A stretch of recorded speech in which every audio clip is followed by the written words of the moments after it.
Hey, welcome back to Mr. News Art Class. It's wonderful to see your smiling faces today. For my Zentangle video this week, I'm going to take another picture that I have drawn and turn it into a Zentangle image. You probably can't see it on the camera, but I've already traced this picture. And as soon as I say that word trace, I know there are going to be some people freaking out. But I had this discussion with a couple of my students this week about when it's okay to trace and why it's okay to trace, and when it's not and why it's not. In this case, this is a drawing that I made. It's my artwork, so I'm not copying from somebody else. And my reason for tracing it here was just to get the outlines all in the right place very quickly. I could have spent the time to redraw it, but there's a time and a place for every tool, and as an artist, tracing is one of those tools that you can use.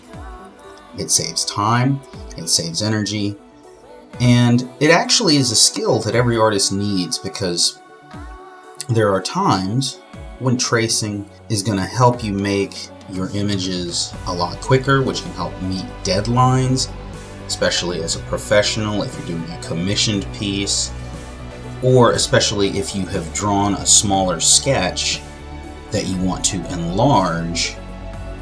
It can just help make that process run a lot more smoothly and go a lot more quickly. So yes, I did trace this picture using a light box onto that paper. I did it lightly with a regular old number 2 pencil, so it's probably really hard to see on the camera, but that's okay because I'm going to be adding line work to it anyway.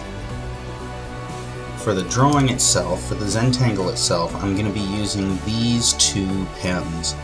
These are different from the pens I normally use. They're the same brand, but the ones I normally use are black, and they come in lots of different sizes. And I could get these in lots of different sizes as well, but the only sizes I have are 005, which is the tiniest one, and B, which is a brush tip. And what makes these different is that these are sort of a sepia tone, a brown tone. They are not black.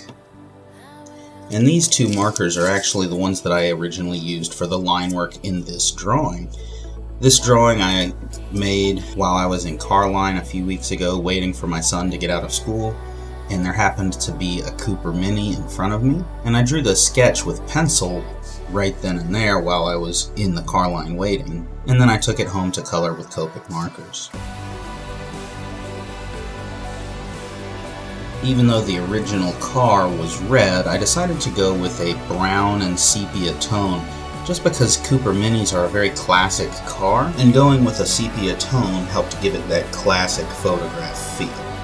So I'm going to kind of keep with that same theme here today and use these brown markers, brown fine liners, to make a Zentangle picture out of this. And one more thing I wanted to mention about this picture before I get started is the signature here on the license plate. I almost always sign my artwork with my initials, NCN, and for this piece I decided to sign it on the license plate instead of down underneath or somewhere else. And when I did that, it reminded me of one of my favorite YouTube channels called Mighty Car Mods, or MCM. And the music that's starting right now actually comes from their channel. One of the guys in that channel, it's an Australian channel with 2 guys that work on cars, and one of the guys modded a Cooper Mini, and that guy also makes music, and he's the one who made this song that's playing in the background of this video. The song that's playing in the background of this video is the song that played in the reveal video where that channel, Mighty Car Mods, showed their Cooper Mini off for the first time. And I thought it was appropriate that since my initials NCN are in the same place they put their initials MCM, I thought it would be appropriate to let this whole video be a throwback to that channel. Links are in the description for that video where Moog from Mighty Car Mods revealed his Cooper Mini for the first time. To start off my Cooper Mini Zentangle, I decided to trace off all the line work one more time with my brown fine liner and my brush tip And when choosing patterns, not only did I try to choose patterns that were the appropriate values for the different sections of the car in terms of lightness and darkness, I also tried to choose patterns that would fit along with that nostalgic feel of the old sepia tone. And since the Cooper Mini originated in England, I tried to look up some references to English artwork and English design and English type emblems that might be able to make interesting shapes for patterns.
And there's the finished piece. I hope that you enjoyed watching it and maybe learned something or got a few ideas from it. If you love cars, go check out the link in the description for Mighty Car Mods. They're actually one of the channels that originally inspired me to want to do a YouTube channel. And if you enjoy what you've seen here today, you can go ahead and click subscribe to get more weekly content. I upload Zentangle videos like this one every Sunday, where sometimes I teach how to draw patterns and sometimes I just draw and let you watch. And every Thursday, I upload videos that are beginner how-to tutorials with step-by-step instructions for learning the basic fundamentals of how to draw. And whether you like this video or not, please leave a comment down below and let me know what you think. If there's anything you want to learn, whether it's Zentangle related or otherwise, leave me a comment about that too, and I'd love to answer your questions and help you out. As always, I've left links in the description for all of the supplies that I used or talked about in this video. Those are affiliate links, which means that if you buy stuff from there, a small percentage of it comes to me to help me make these videos more often. And as always, I hope I've been able to inspire you today.